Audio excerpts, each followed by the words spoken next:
Hey everyone, Armor Gaming here, and welcome back to my channel. More importantly, welcome back to Monster Analysis. The most requested monster has been to analyze Pollax. Pollax is the first known case of an alien with rabies. He's been kept in a high security facility for years, but his strength is such that he has broken out, infecting all the guards in his path. Be extremely careful with him.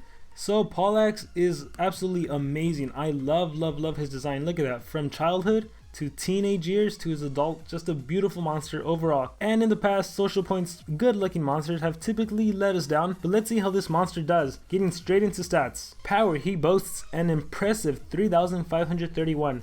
This power is actually the second highest of all the dark monsters. It's actually equal to that of Erebus and falls just below General Nisha.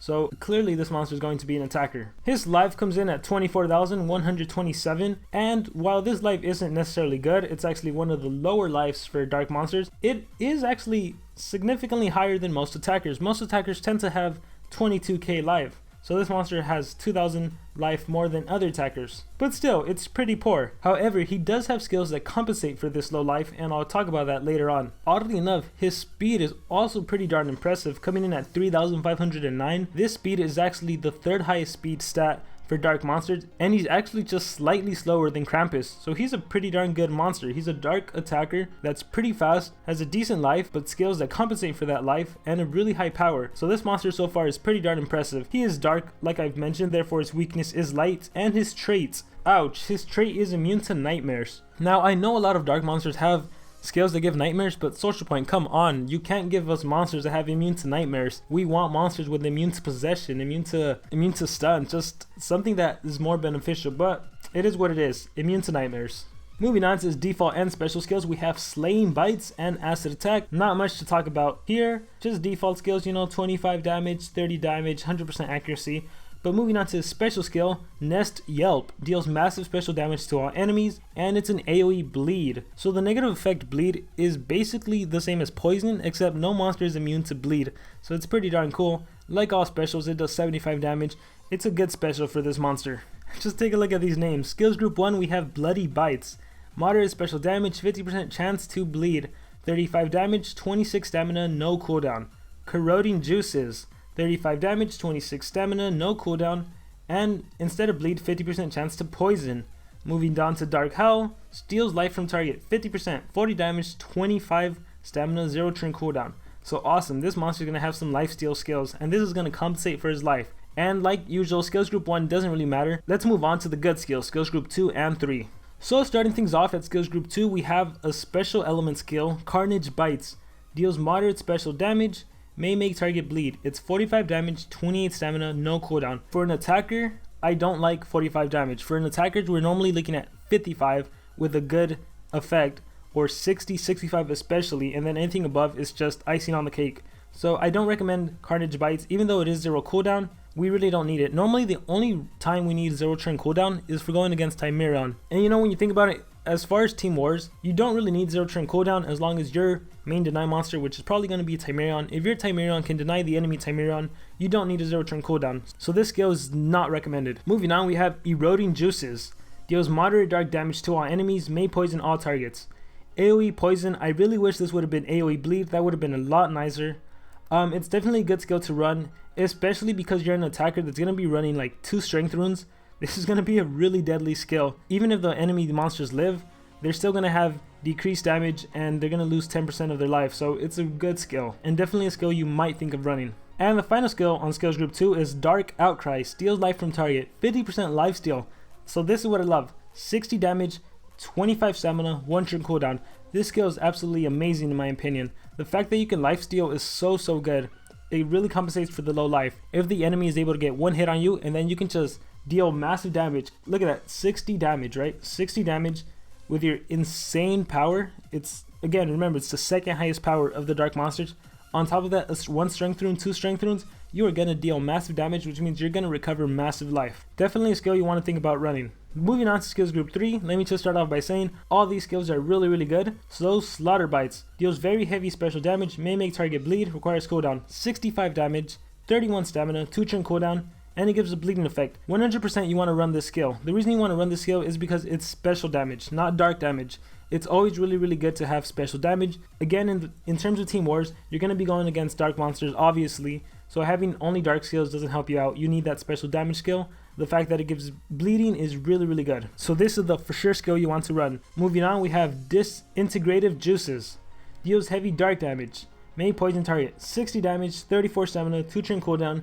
It's kind of like Slaughter Bites, except it's slightly weaker, more stamina, and it gives poison. Like I said, lots of monsters you'll meet actually will be immune to poison, specifically the nature monsters, but it's still a good skill. Still does really high damage. You definitely might want to think about running this skill, but possibly not. It really depends. And that'll move us on to his final skill, Dark Scream. Dark Scream. It is an updated version of Dark Outcry. Steals life from target. Requires cooldown, but this is a 100% life steal, 2 turn cooldown, surprisingly enough, 25 stamina, and 60 damage. So, like I said, upgraded version of Dark Cry. Same damage, same stamina. Only thing is, it's 1 extra cooldown, 1 extra turn cooldown, but you get 100% life steal, which is absolutely amazing.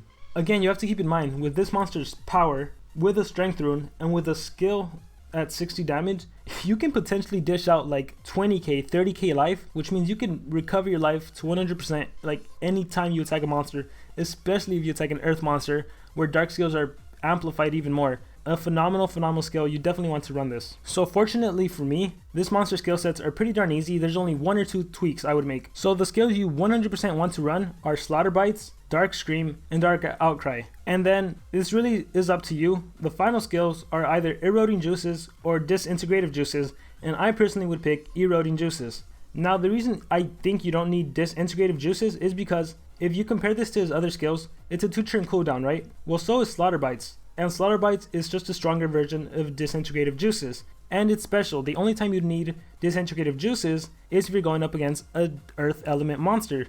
But keep in mind, I also said you should run Dark Scream and Dark Outcry. And Dark Scream deals the same amount of damage as Disintegrative Juices. They're both 60, except Dark Scream is 25 stamina and you recover life. In my opinion, recovering life is a lot better than giving your enemy poison. But again, these have a 2 turn cooldown, but that's why you also run Dark Outcry, which has a 1 turn cooldown, which means you can easily cycle off between like Dark Scream, Dark Outcry, Slaughter Bites, Dark Outcry.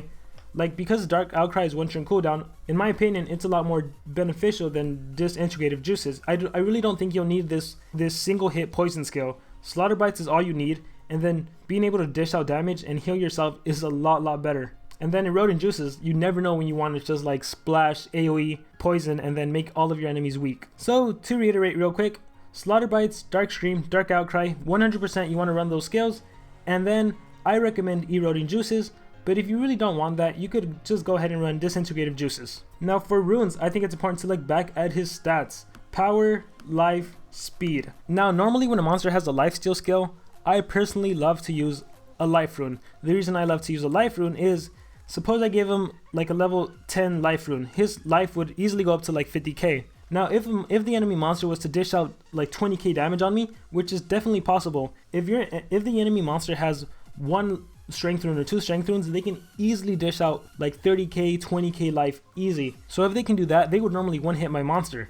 But if I have a life rune and then I have skills that heal my life, Dark Outcry, Dark Scream, then I'm going to heal my life all the way to 50k again. So in my opinion, that's really beneficial. Playing with base life is really dangerous, especially for Team Wars where you don't exactly get the best outcome, the best team you can compose. I think life runes are really important. So I would actually run 1 life rune, 1 strength rune, and 1 speed rune. And actually that could possibly be a team speed rune. Again, I mentioned in other videos, one thing a lot of people are afraid of are that the opponent's monsters are going to be way too fast. You know, they're going to have 3 level 10 speed runes. And if that's the case, yeah, you need a speed rune. You could potentially get away with a team speedrun because 3 level 10 speedruns only gives your enemy monsters a 105 speed boost, you know, to that individual monster. And the only way for your enemy to go twice before you can go once is if they have double your speed. This monster has a pretty darn impressive base speed. 35k is really high. So for the enemy to go twice before you can go once, they're going to need to have over 7k speed. Now you may be thinking armor, don't forget there's a third monster that has team speedruns. Well yeah, your monster should also have team speedruns. So those team speedruns should offset, so it really comes down to the speedruns on the enemy monster versus the speedruns on your monster. And like I said, this monster has a high speed, so if you have a high level team speedrun, that should be enough to offset the enemy speed. And I probably need to end up making a video about speedruns, because I feel like there's a lot of misconception about how speedruns actually work. But that's later on. Back to this monster's analysis. For runes, I really recommend you need a life rune. I think you need a life rune. Life runes are really important. You need 1 strength rune, 1 speed or 1 team speed rune, or just go ahead and do 1 life, 2 strength, and you're gonna have a killer of a monster. This monster is pretty good. The one downside to this monster is most of his skills are single target. So unlike someone like Barbatos who can do an AoE sweep easily and just destroy all 3 monsters in one turn, this monster can only attack 1 monster at a time and only kill 1 monster at a time. But again, he's super powerful. Definitely a good attacker in my opinion. And that concludes my monster analysis. I hope you guys enjoyed. Write down in the comments who you want me to analyze next week, and I'll see you guys then.